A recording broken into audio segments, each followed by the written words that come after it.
AfriForum demands scrapping of TV licenses amidst state non-payment. In a remarkable turn of events, AfriForum has shone the spotlight on the failure of the TV license fee system in South Africa, with revelations of the state being one of its worst defaulters. The South African Broadcasting Corporation, SABC, reportedly faces R35 million in unpaid fees from various state departments, symbolizing a troubling lack of confidence in the current funding model for the public broadcaster. Earlier this year, AfriForum, the civil rights organization, had advocated for the SABC's privatization as a measure to save the broadcaster from its protracted financial struggles. This proposition took center stage again during a parliamentary presentation in September on the South African Broadcasting Corporation Bill. The group persists in its stance that privatization remains the viable path forward, aiming to salvage the financial sustainability of the SABC.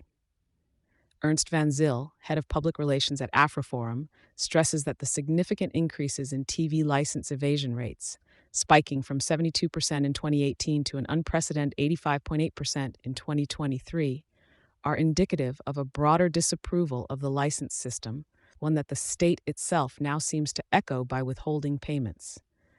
This defiance appears to reflect a combined lack of belief in the model's feasibility and perhaps a silent protest from the consumer's side. The call from AfriForum arrives at a critical juncture for the SABC, which continues to suffer under what the organization deems an outdated and inefficient state-centered model.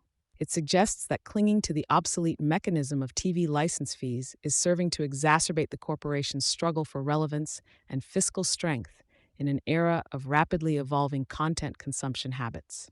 Fundamentally, AfriForum argues that the SABC must shift from its traditional financing and operating model to avert a complete collapse.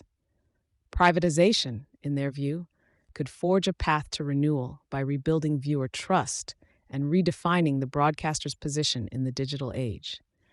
As the public broadcaster contemplates its future, it becomes apparent that transformative measures will be necessary to stay afloat in an increasingly competitive and diversified media landscape. The state's apparent reluctance to fulfill its own TV license payment obligations has undoubtedly shed light on systemic issues within the SABC.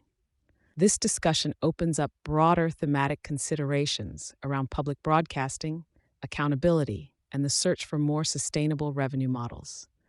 Thank you for choosing Satori News.